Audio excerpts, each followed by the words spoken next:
Magandang araw mga ka-pensioners. May napakagandang balita mula sa SSS. Kumpirmado na maagang matatanggap ng mga SSS pensioners ang kanilang 13th month bonus ngayong Oktubre at Nobyembre. Kaya siguraduhin mong mapanood ang video na ito hanggang dulo dahil ipapaliwanag namin kung kailan eksaktong ipapasok sa ATM ang bonus at sino-sino ang unang makakatanggap.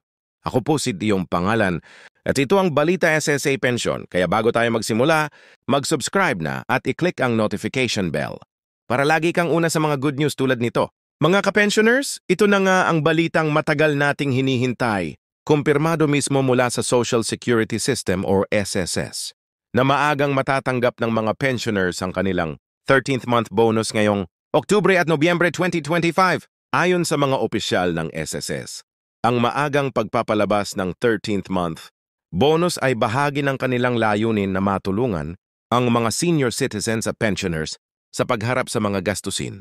Ngayong papalapit na ang Pasko, tradisyon na ng SSS ang magbigay ng 13th month bonus tuwing Disyembre. Ngunit ngayong taon, mas maaga itong ipapasok sa mga account upang mabigyan ng mas mahabang panahon ang mga pensioners na magamit ito para sa mga pangangailangan. Ayon sa report, inaasahan na ang unang batch ng pension release ay sa kalagitnaan ng Oktubre, habang ang sumunod na tranche ay sa unang linggo ng Nobyembre. Ibig sabihin may mga pensioners na makakatanggap na agad ng dagdag na bonus sa kanilang ATM cards bago pa man matapos ang buwan. Ang 13th month pension ay katumbas ng isang buwang regular na pension.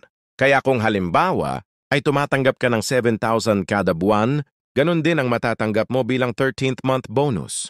Ito ay malaking tulong, lalo na sa mga pensioners na umaasa lamang sa kanilang buwanang pensyon para sa gamot, pagkain at pang-araw-araw na gastusin.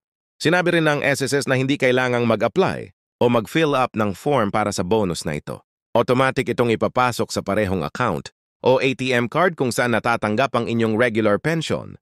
Kaya kung ikaw ay tumatanggap ng pensyon sa pamamagitan ng Land Bank, DBP, Union Bank, RCBC o iba pang accredited banks, maghintay lamang ng official crediting date mula sa SSS.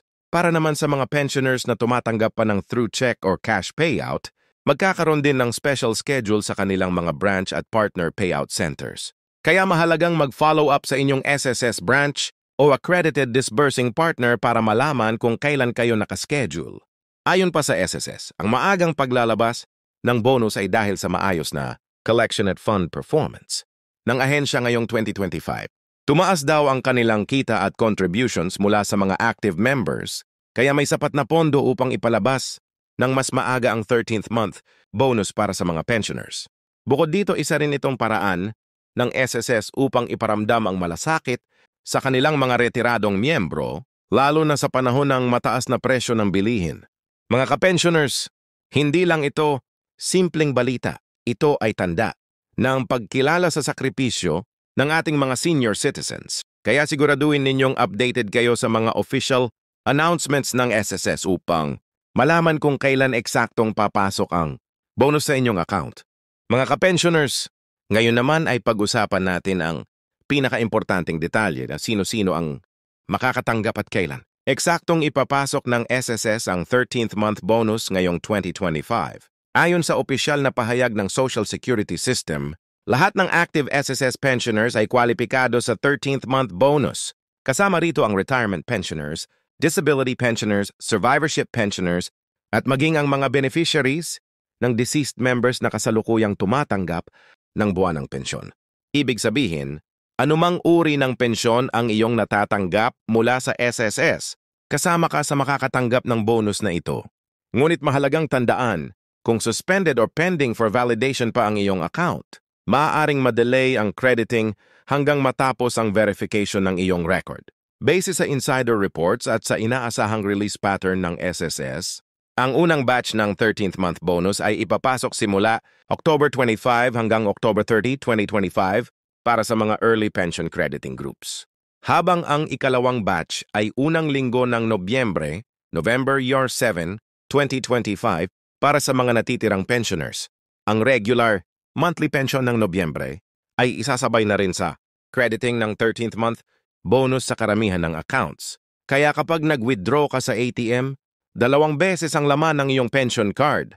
Kung karaniwang 7,000 ang pension mo, posibleng piyasurintawin or higit pa ang laman ng iyong account sa unang linggo ng Nobyembre. Walang kailangang form or application dahil ang bonus ay automatic na ipapasok ang SSS sa parehong account kung saan mo natatanggap ang regular pension mo. Siguraduhin lamang na active at updated ang iyong bank account. Kung nagpalit ka ng ATM o bank branch, ipaalam agad sa SSS upang maiwasan ang delay. Mag-ingat din sa mga scam o fake messages. Ang SSS ay hindi nagpapadala ng text or email na humihingi ng personal, information or OTP para sa 13th month bonus. Lahat ng official updates ay makikita lamang sa SSS Official, Facebook page at website, w.sssgov.ph. Kung wala ka pang natatanggap pagkatapos ng schedule, maghintay ng ilang araw at saka mag-follow up sa branch o hotline dahil may mga bank processing delays sa ilang areas. Ayon kay SSS President Rolando Macasait, ito ay paraan ng SSS upang ipadama ang malasakit at pasasalamat sa ating mga pensioners. Ang inyong sakripisyo at kontribusyon sa ekonomiya ay kailanman hindi malilimutan.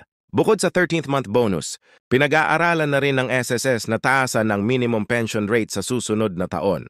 Kaya siguraduhin ninyong nakasubscribe sa balita, SSA Pension para sa mga susunod pang good news.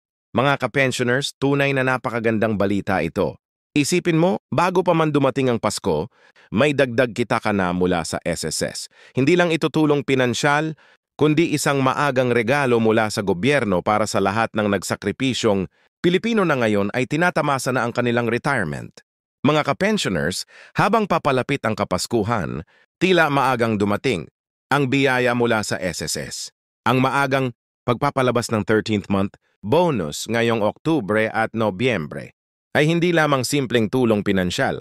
Ito ay patunay ng pagkilala at pagpapahalaga ng gobyerno sa lahat ng senior citizens at pensioners na patuloy na nagsilbi sa bayan. Para sa maraming Pilipino, ang 13th month bonus ay malaking bagay.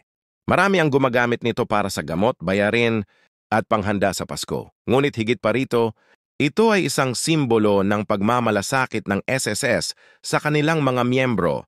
Sa gitna ng taas presyo ng bilihin, ang dagdag na ayuda na ito ay magsisilbing ginhawa sa bawat tahanan. Ayon sa mga tagapagsalita ng SSS, ang maagang paglalabas ng bonus ay bahagi ng kanilang layuning gawing mas magaan ang buhay ng mga retiradong miyembro.